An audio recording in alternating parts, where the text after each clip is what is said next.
একজন ছোট বাচ্চা কেন পড়তে চায় না বলেন তো? কেন তার কাছে পড়াশোনা বিরক্ত লাগে?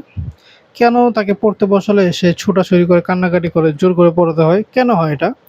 কারণ হচ্ছে একজন ছোট বাচ্চার পড়াশোনা ভালো লাগবে না, এটা হচ্ছে একদমই স্বাভাবিক ব্যাপার।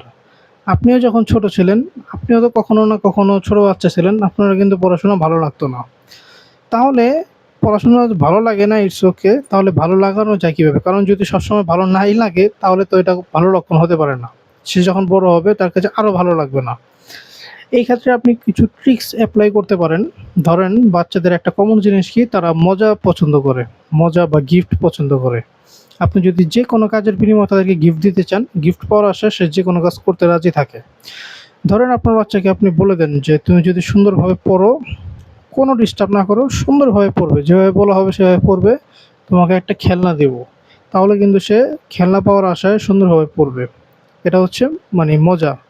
বা আপনি যদি বলে দেন যে, "তুমি যদি সুন্দরভাবে পড়ো, আজকে তোমাকে একটা রাতের বেলা মজা দিব।" সেটার জন্য কিন্তু সে সুন্দরভাবে পড়ে।